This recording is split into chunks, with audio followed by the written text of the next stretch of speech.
My life as a reader began in Buenos Aires, Argentina, my boyhood home.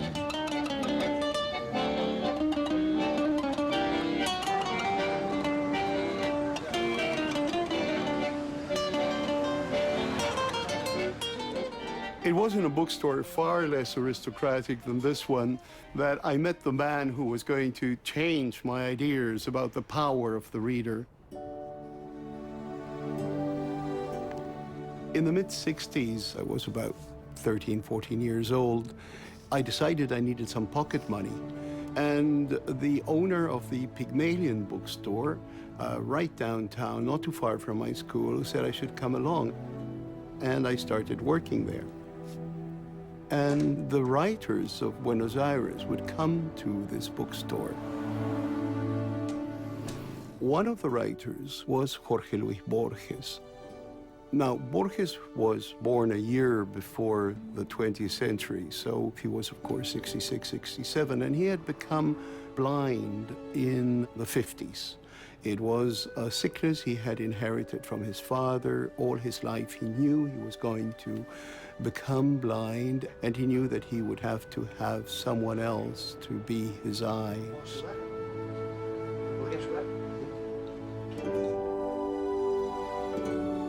Eventually, I started going to his house, a small apartment, very modest, and we would sit there and I would read to him. He chose his stories because he wanted to see how the great stories that he admired by Henry James, by Kipling, by Stevenson, how these stories were written.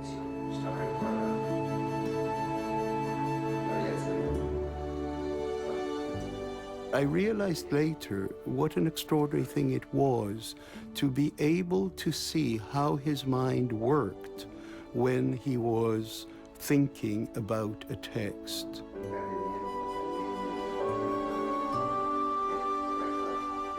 Listening to Borges' comment on a poem, a story, listening to him take it apart and trace its inspiration and show you how the wheels of the story came together was an extraordinary experience, because reading is a very intimate act, it's a secret act, and here I was, the audience of a great, great reader.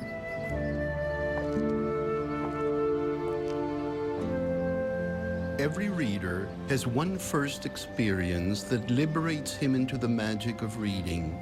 It is a moment that has occurred endlessly throughout the last 5,000 years of the empire of the word. This series is our collective journey across time, following readers struggling to be free to read the world for themselves.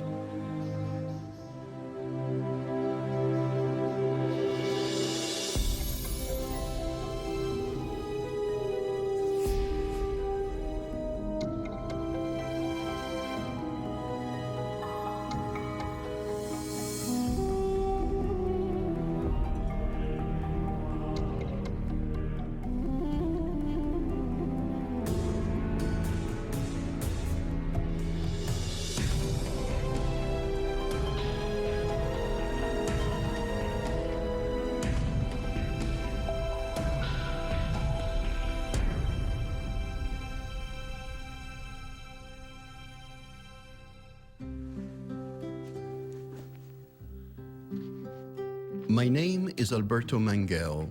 All my life I've been a reader, and now, after having lived in many parts of the world and after having spent decades in Canada, I live in France, surrounded by my books. In them, I can trace the reader's journey through history, a journey that entails this most human of creative acts.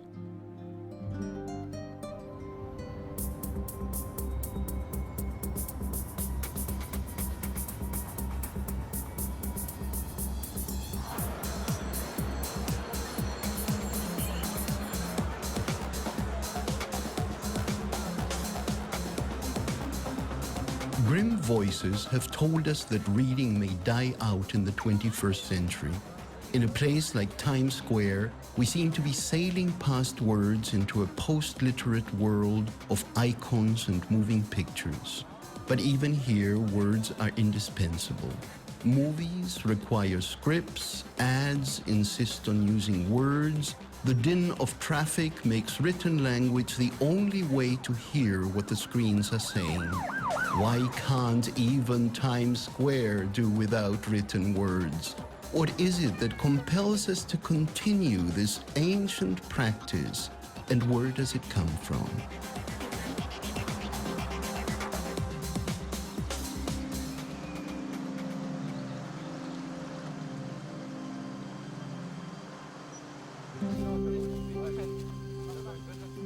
One of these moments crystallized here in the south of France some 32,000 years ago. The evidence lay hidden for millennia under these rolling hills until it was discovered by 4 curious teenagers like these, teenagers who were looking for caves to explore in May of 1940. R4, trop. Je crois que t'as raison. Oui, c'est robot, je crois. Ah, c'est robot. Là, il s'enfonce, il est combien de temps?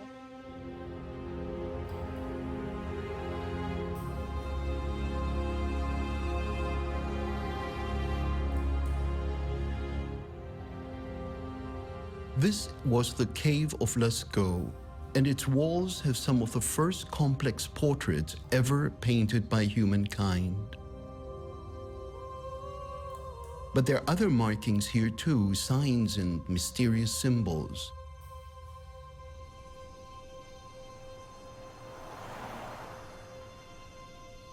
Norbert Aujola, geologist and prehistorian, has been the director of research at Lascaux.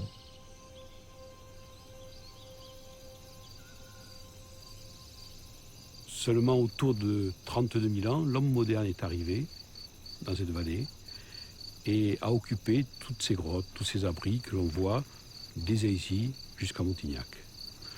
De nombreuses grottes, non seulement ont été occupées, mais certaines ont été peintes ou gravées. Et la plus connue, la plus importante, c'est la grotte de Lascaux, à Montignac. Dès l'âge de 14-15 ans, la première fois où j'ai pu pénétrer dans ce site, ça m'a laissé quand même une impression difficile à expliquer. C'est quelque chose de très intime qui est toujours difficile d'exprimer. C'est-à-dire que la grotte de Lascaux a cette particularité, c'est que c'est une petite grotte, mais avec de très grandes figures. Si bien que où que vous vous tourniez, ou que vous tourniez votre regard dans la grotte, vous avez toujours une présence animale qui est là, fixée pour l'éternité. While our ancient predecessors were becoming our first artists, they were also leaving something else behind, markings that may have been a form of pre-writing. Permettant de dire que ces figures sont des mythogrammes, on peut essayer de l'extrapoler à l'ensemble de l'art pariétal. C'est le domaine du possible.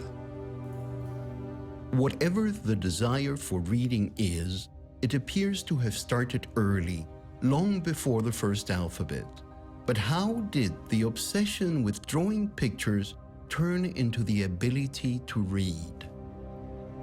Clemens, the Gilgamesh story, it's amazing. It's got everything in it. You've got greed, lust, power-hungry people. Two people concerned with this question are Dr. Clemens Reichel and Dr. Douglas Frayne, experts in the earliest forms of writing and reading. Here we have Georgina excavating. We're very close to the floor, and lots of small vessels are showing up. Lots of small finds are fragments of pots, but also complete pots. Dr. Reichel has found the answer among pictures of the first domesticated animals. Here we are on the border between Iraq and Syria, in a place that was once part of ancient Mesopotamia, where a 5,000-year-old culture invented the first form of reading. It's actually going back in time. The further you go down, the earlier you get. It's like telling a story backwards, and that's kind of intriguing. I have to say I get the chills as well from time to time when I look at this. Dr. Reichel and his team have been uncovering some of the first evidence of writing in the ancient city of Hamukar, the writing not of poets, but of accountants. You pick any of these pictures, there's a meaning to them. Large estates, temples, kings, palaces, all needed to somehow control their bureaucratic apparatus. They needed to know how much in terms of tax revenue is coming in and how much is being distributed. And so very early on, little counters were used to guarantee or to account for a certain number of items, sheep brought to the temple, jars of oil, and things like that. Very soon, people got the idea that it's much faster and more efficient to take a slab of clay and take a reed stylus and impress signs, dowels, round numbers or something like that, circles, wedges, to account for numericals. In other words, 7 sheep walking by, you get 7 impressions for that. Slowly, over the next 2 millennia, these symbols evolved into the world's first complex written language. It became what we now call cuneiform writing.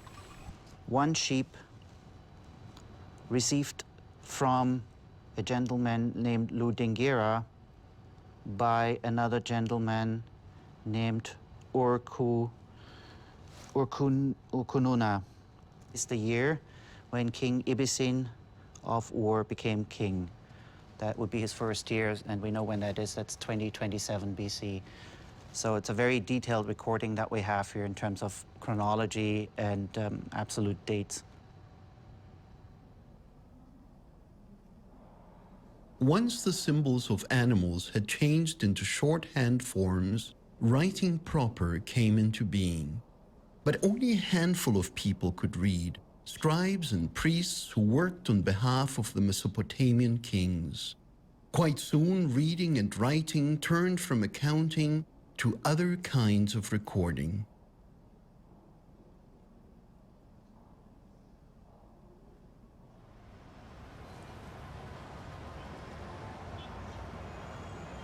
Here, in what is now modern Iraq, the world's first novel was written some 4,000 years ago.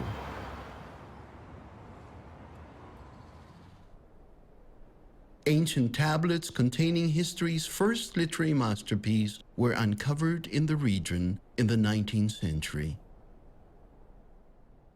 قررت الإلهة عشتار، هي إحدى الإلهات المهمة الموجودة في مدينة الوركة. شافت هذا أنه شخص قوي جدا وإلى مسؤوليته وأصبح رجل، فقررت أن تتزوج من هذا الشخص لأنه ثلثي إله وثلث بشر. فهنا عرضت عليه أنه The Epic of Gilgamesh, the story of a great Mesopotamian king who must purge his unjust deeds, still resonates with readers everywhere. We are pretty sure the stories involving Gilgamesh and his buddy Enkidu were circulating before the tales were put down in writing.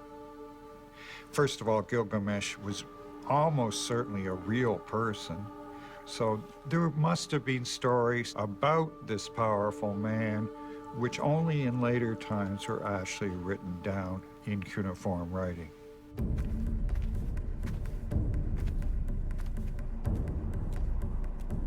Even in the midst of the war in Iraq, local artists risked their lives to perform the epic, drawing comparisons between Gilgamesh and their modern leaders' thirst for power. It's a wonderful story. It's got everything. It's got war, love, sex, obsession. It's not an ancient tale. It's a tale that speaks to us all today.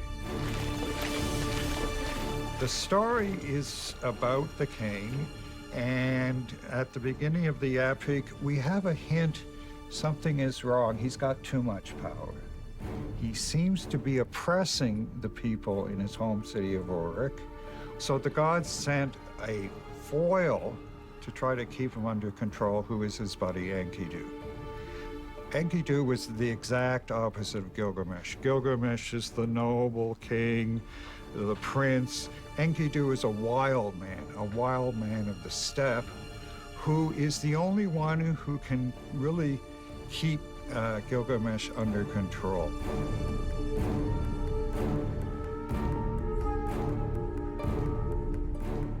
When Enkidu dies, Gilgamesh realizes, hey, we're all mortal. And the epic really takes a big turn at this point, where Gilgamesh turns inward to try to find out what is the meaning of life. And in a sense, the rest of the epic is this long journey to find out why do we die and really what is the meaning of life. And I think this is why the epic has captivated the attention and love of readers through millennia.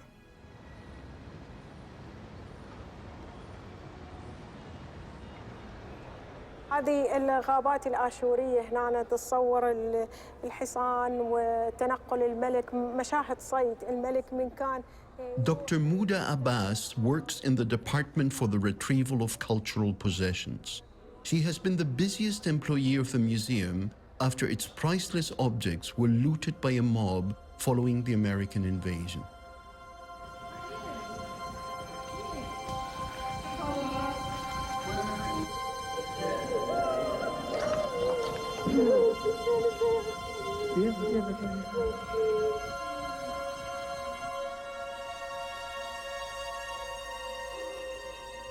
مديرتي قالت لي ديري بالك، أنا أريدك قوية، أنا ما أريدك تنهارين لأن راح تشوفين قدامك كارثة. وفعلا شيء يعني من دخلنا الغالبية وشفنا الوضعية كانت الدموع تنهال من عندنا من وضعية المتحف اللي 15,000 قطعة بعد فترة زمنية تهربت هذه القطع.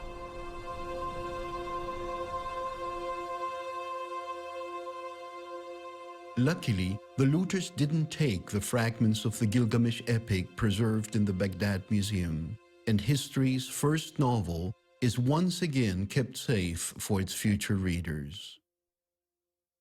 يجب أن يعمل خير في أهله، في قرابته، في جيرانه، حتى يبدي يخلد بيناتهم، لأن الإنسان ما تبقى له إلا الذكرى الحسنة والولد الصالح والعمل اللي ينفعه في نهاية عمره. هذه وحدة. بالإضافة لهذه In spite of the epic's poignancy and beauty, the number of men and women who could read the story in ancient times was small. Even scribes, especially trained to read and write, had somewhere between 500 and 1,000 signs to learn. It would take thousands of years before the words would get broken down into sections of sounds that in turn would become letters. And it would be the Phoenicians who would change the world by perfecting the system, then taken up by the Greeks to create their own alphabet. This, in turn, would be adapted by the Romans to create the alphabet we use today in most of the Western world, thereby granting readers the magic of reading. Just think about it. It's only 26 letters, but incredibly put together in any combination will make up the entire vocabulary that you'll grow upon and have for the rest of your lives. And if you get this now and have a strong foundation in it, reading and writing will be with you the rest of your life. It's easy to take up reading and writing when almost anyone can get their hands on pencils and paper. But in ancient Mesopotamia, only scribes who acquired the craft were granted the power to read and write on clay tablets and stone slabs.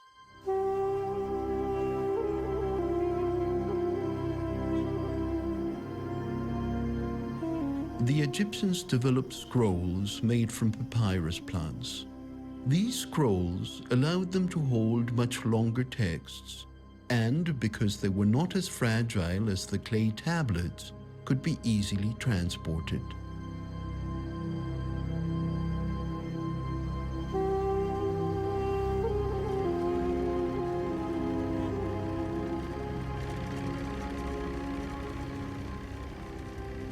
2,000 years ago, it wasn't as easy for readers to go to the local library to get a scroll.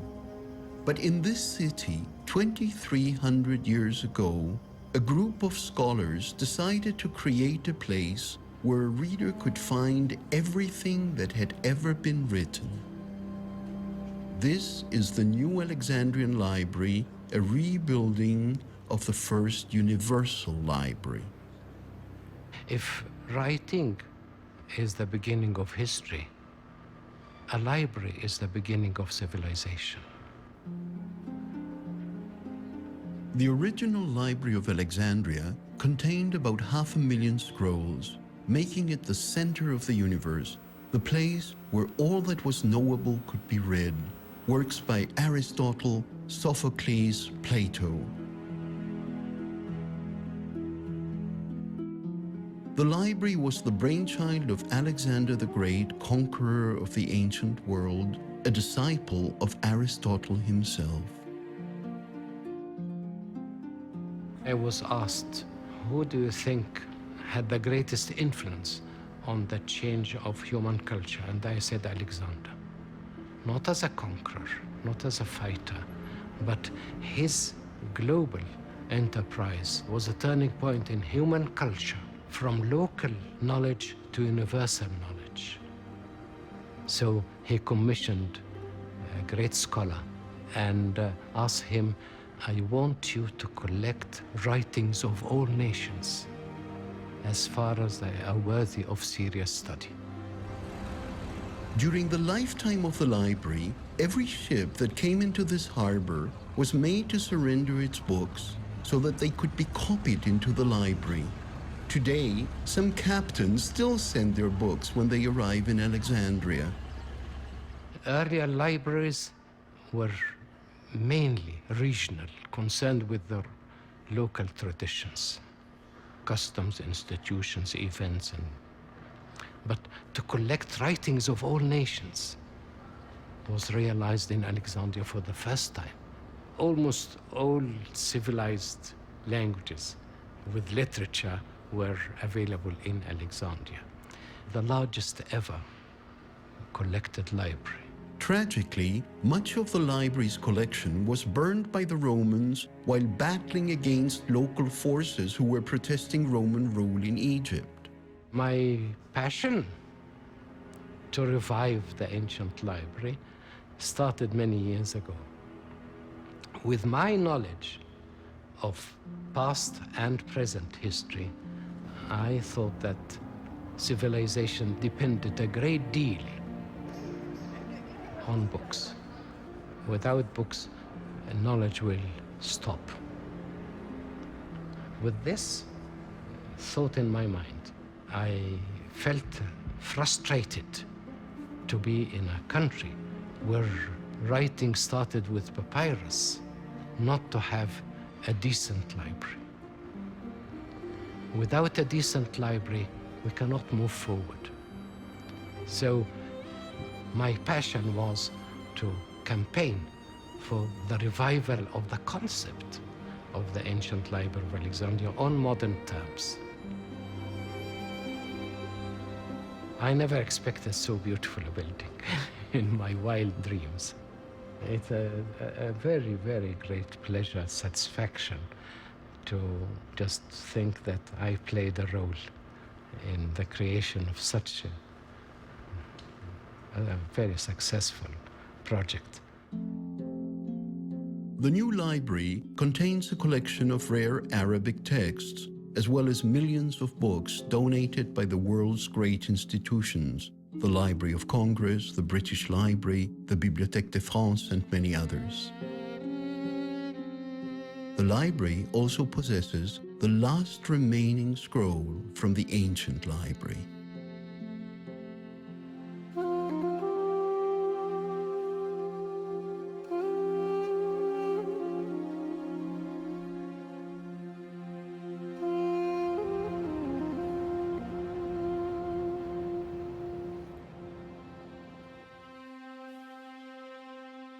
If libraries are so important to us, why do we continue to burn them down?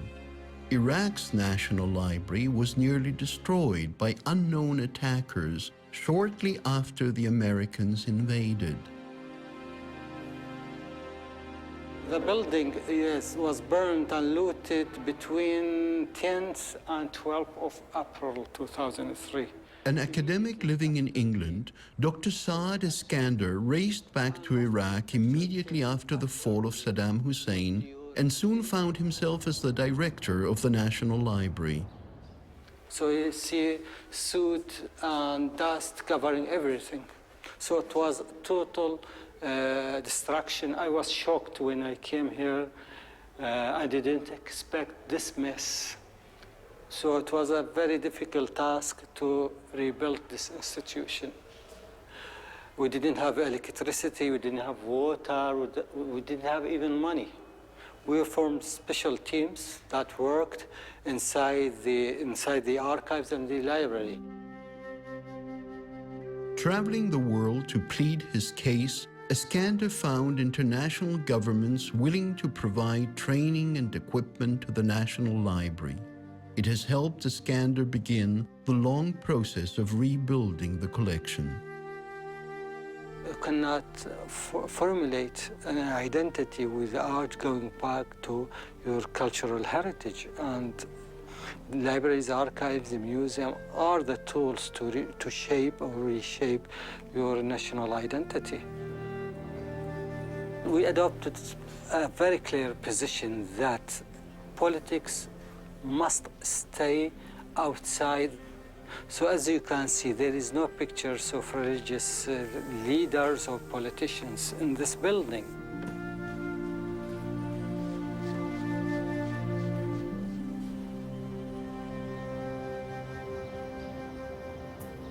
The idea that it is essential for human beings to build and preserve universal libraries is a powerful one, stretching back to Alexander's dream in Egypt. The Romans embraced the concept and built important libraries across their empire. But when Rome fell, so did their libraries, and the art of reading went into decline.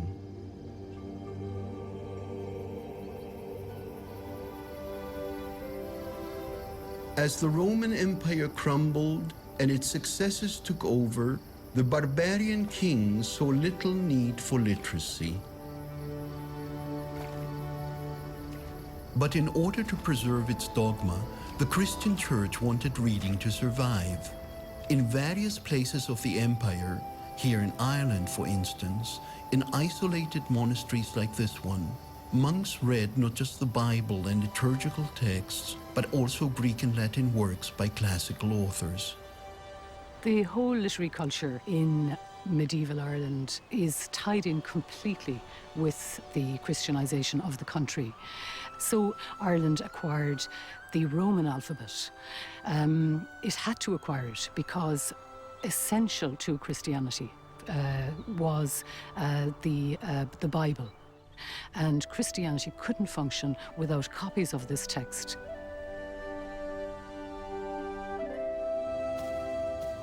These weren't tenured academics on high salaries. These were people living an extremely ascetic life who consciously deprived themselves of basic comforts. The texts were also written with extreme care, with astonishing dedication to form and their artistry.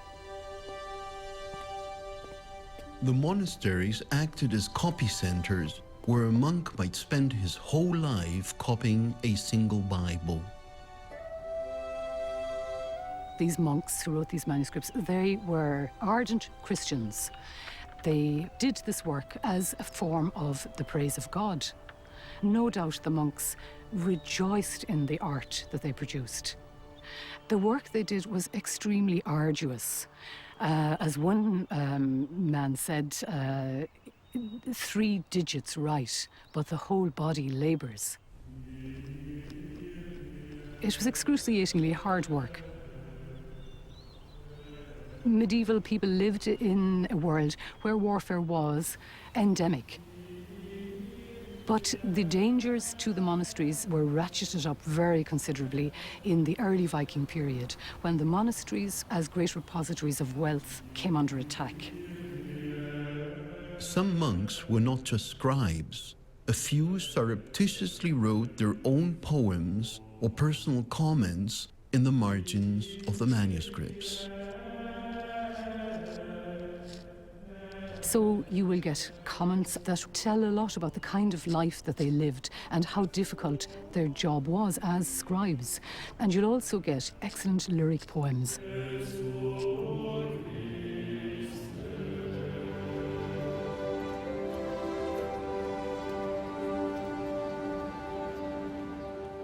The lyrical poetry of the Irish monks still echoes through our collective imagination.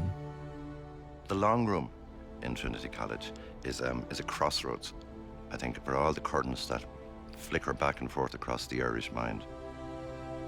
It's a contemporary version of the monastery, because the monasteries in which the great illuminated manuscripts were constructed were in fact centers of learning, and the universities became the inheritors of these traditions. So the libraries and the scriptoria of the medieval and pre-medieval monasteries find another reflection in a building like this. The monasteries, in one sense, were trying to promulgate a single view, a Christian view of the universe. But pulling against that, the countercurrent, was a kind of nature rhapsody. And I think the key is, in fact, not so much in the manuscripts themselves as in the marginal annotations, because the beginning of the Irish nature lyric is found in the margins of the manuscripts. One of the most famous of these marginal poems was Pangur Bán. Pangur Bán, white pangur, is a cat. And this is, as we were told it, a monk watching his cat hunting mice was struck by the sameness of their business. The cat is hunting mice, the monk is hunting meaning. So we find, by degrees, peace in solitude. Both of us, solitaries, have each the trade he loves. Pangur, never idle, day or night, hunts mice. I hunt each riddle, from dark to light. After copying the Bibles, as well as the Greek and Latin secular texts, the Irish monks took these books to the continent, some say invited by Emperor Charlemagne to spread literacy throughout Europe. Many of these manuscripts ended up in some of the most important libraries in Europe.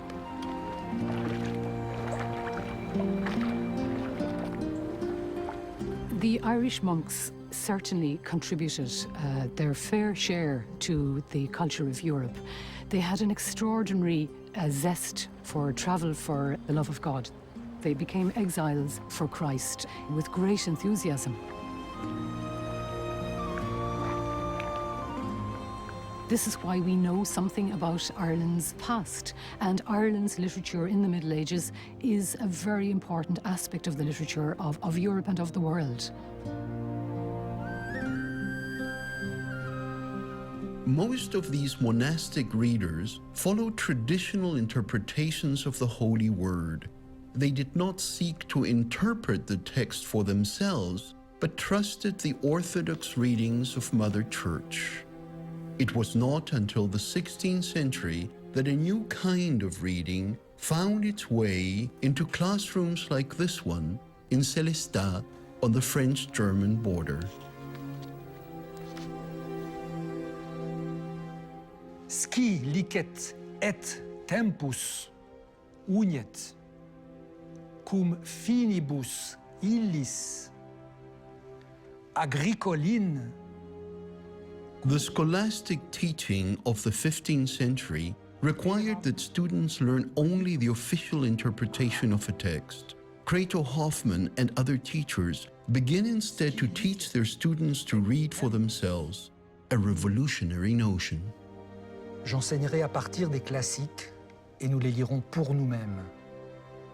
Copier le texte est important, mais le lire couramment, précisément et intelligemment est essentiel.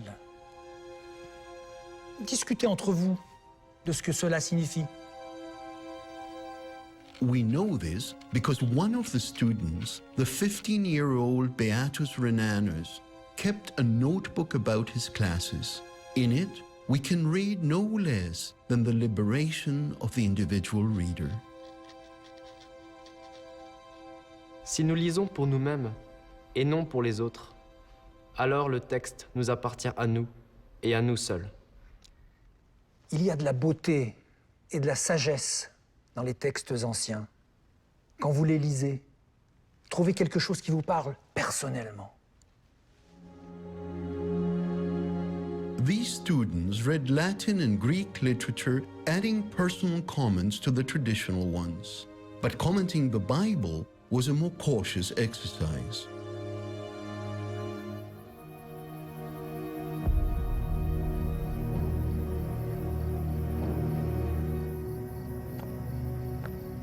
It's not often that world history turns on one particular reading of one particular book.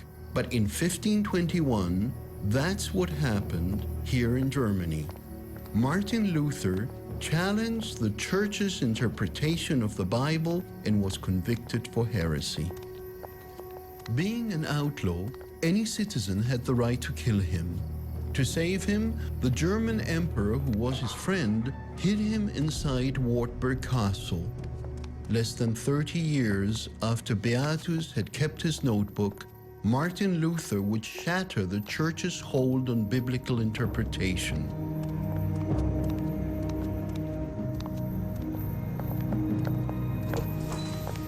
Luther insisted that readers take responsibility for their reading and confront the Word of God for themselves in the vernacular.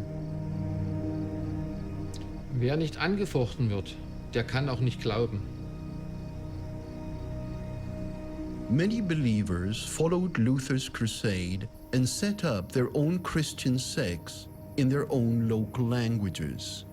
But millions of faithful stayed in the Catholic Church, where the Latin language would continue to dominate, even though readers of the Latin tongue became fewer and fewer.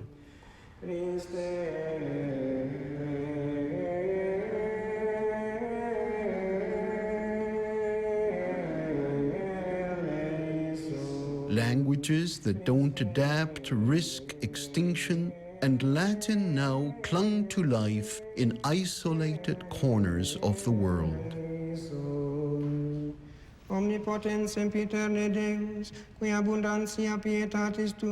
After many centuries of use across the whole of the Roman world, Latin nearly disappeared in the disintegrating Europe of the 14th century. Among those who fought for its survival was the Italian poet Petrarch, who promoted the teaching of Latin and the use of Latin in scholarly circles. The newborn age of science embraced Latin to facilitate international collaboration between scholars. In the following centuries, other languages replaced Latin as the lingua franca of the world. For the last century and a half, there's been a switch from the humanity-orientated disciplines to the scientific disciplines. Since 1945, English has become a major language of people who are involved in the sciences. So Latin fell to one side. In terms of the Church, the most dramatic changes were the decisions taken at the Second Vatican Council in the 1960s to adopt a vernacular liturgy. So Latin seemed to be supplanted in Catholic circles. I find that attending Mass in Latin gives the worship an aspect of timelessness that we just don't get in modern vernacular languages, be they Irish or English or German or anything else.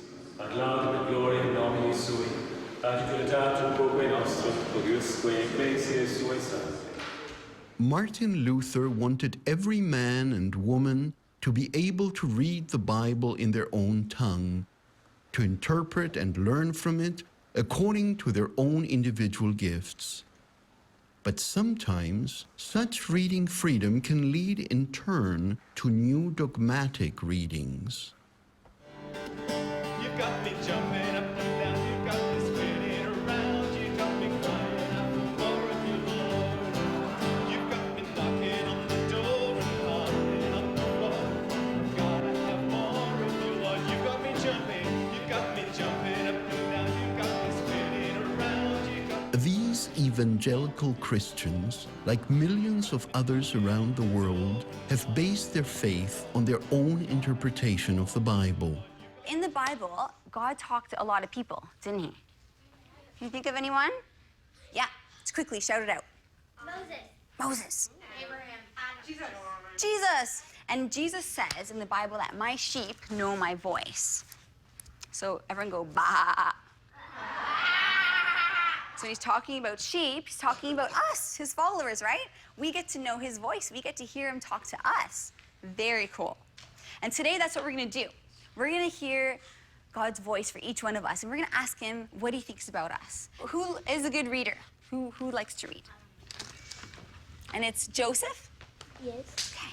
Do you remember this one? We read it at the beginning. In the beginning, God created the heavens and the earth. Genesis 1.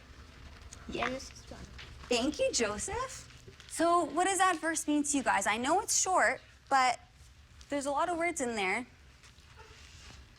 Yeah? It just shows that God loved us so much that he did create this earth and the heavens and everything so that he could have humans to be with him. For God so loved the world that he gave his only begotten Son. But there is a danger in this apparent freedom. Highly personal interpretations of religious texts, and not just the Bible, can easily lead to intolerance. Read it my way or you are my enemy is a commonly heard statement these days. So there it is, right in the Bible. Jesus loves us. For God loved the whole world that he sent Jesus.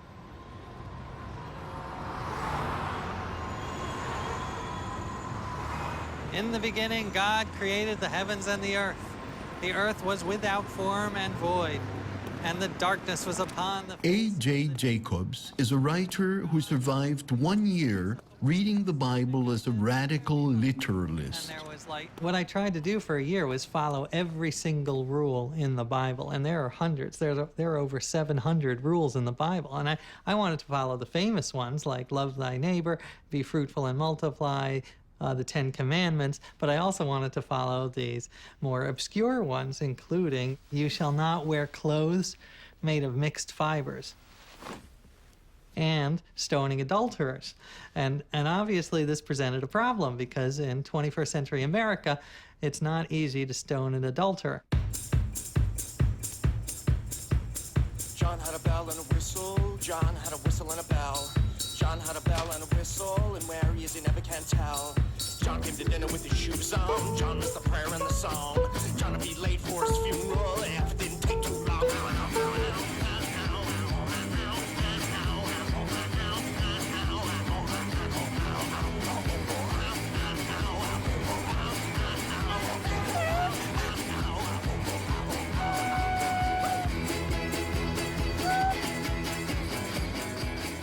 There were two reasons I decided to do this project, following the Bible literally. The first was that I grew up with no religion at all. As I say in the book, I'm Jewish in the same way the Olive Garden is Italian, which is not very. And I decided I needed to know whether I was missing something by not having any spirituality or religion in my life. You know, am I missing a huge part of being human? So that was reason number one. Reason number two was I was very concerned about the rise of fundamentalism and people who say that they follow sacred texts literally. And there are millions of people who say that they follow the Bible literally. But it seemed to me that they were just following certain parts literally and ignoring other parts. So I said to myself, well, what if you did the whole thing? What if you followed everything in the Bible literally? Naked came I from my mother's womb, and naked will I return. The Lord giveth and the Lord taketh away. So I almost became the ultimate fundamentalist. It says that you cannot sit on a seat where a menstruating woman has sat, And my wife thought this was offensive, so she sat in every seat in our apartment, and I was forced to stand for much of the year. I actually ended up buying my own portable chair that I had to carry around with me on the subway so that I did not have to sit in impure seats. The Bible is probably the most mistranslated book in the history of the world, because one phrase is interpreted in vastly different manners. And there are many mistakes in the versions that we know, and those can have massive impacts on how we live our lives. Because if we're following the Bible at its word, then we're going to change our behavior.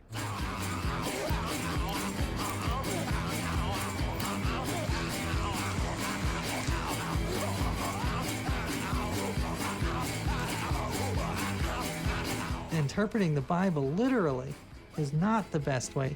There's so much wisdom and poetry and metaphor in the Bible, and if you interpret every word literally, you're going to be missing that.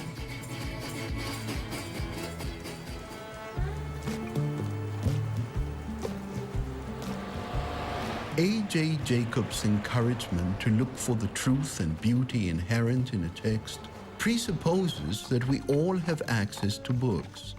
This, of course, is not true in many parts of the world.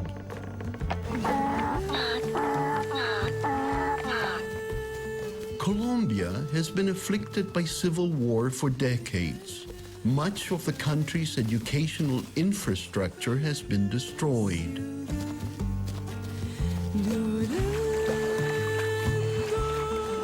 Across dangerous mountain territory, Luis Soriano makes his way to isolated communities.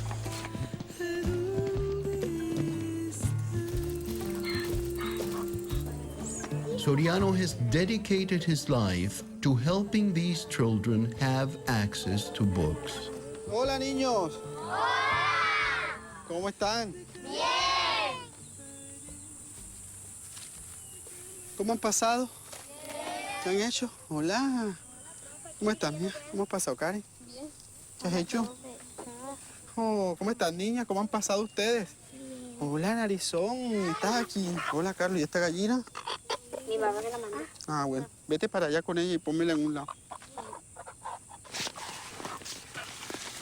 Las puntillas que pusimos la vez pasada, aquí están.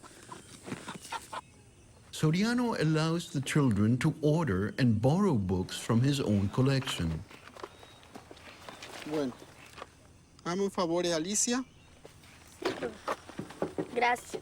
Bueno. Revisando. Por favor, los que van a hacer préstamo, que los retiren de aquí de los burriquetes, que aquí están los libros que van a pedir prestado. Ah, está el diccionario. Ah, búsquelo ahí, mire, está en este burriquete de este lado. Estos son los libros del préstamo. No me saquen de los... Soriano also encourages the children to write journals to help them cope with their lives in a war-torn land.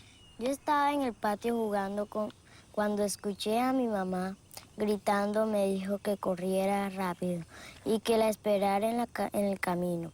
Yo salí corriendo. Enseguida, cuando estaba corriendo, escuché muchos disparos. Después llegó mi mamá, mi papá y mis hermanos.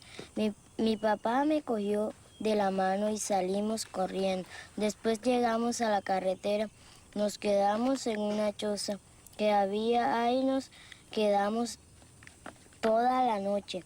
Ahí, cuando se puso de día, volvimos otra vez al pueblo. Se había llevado las gallinas, los burros y no dejaron nada. Bueno, niños, esta historia que escuchamos es la de Dorina, que es toda una realidad. Pero este es un cuento que vamos a dejar, ¿dónde? En la parte de atrás. Esta historia no la vamos a contar más, no la vamos a vivir más, porque la vamos a cambiar por historias nuevas. ¿Quiénes van a cambiar el país? Nosotros. Los niños. En el futuro vamos a ser unos colombianos de bien, vamos a ser doctores, enfermeras, jefes, policías, vamos a hacer de todo. Bueno, un aplauso para Dorina. Siéntate, Dorina. ¿Quién ha traído otro cuento de la vida día de la... Ven. Chao, mi amor. Chao, Ay, gracias. Póngamelos allá, Adrián, póngamelos allá. Chao, mi amor. Colóquenme bien esos libros que estaban en la mesa. Burro, dámelo aquí, oíste, mientras yo monto el otro. Amárrame el burro ahí.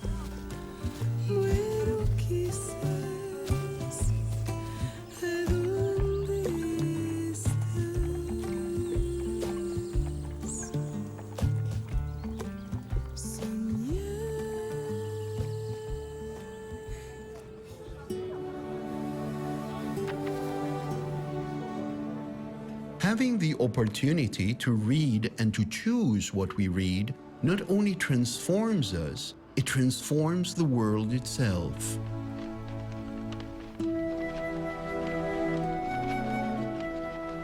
The great Argentinian writer Jorge Luis Borges said that we as readers have the power to decide what literature stays and what literature goes. That it doesn't matter if histories of literature or university professors tell us that these writers are important. That you are guided by your likes and dislikes, by that which touches you most intimately, most secretly. Face, that sweet little face. This secret journey belongs to all of us. The right to read the world through our own eyes.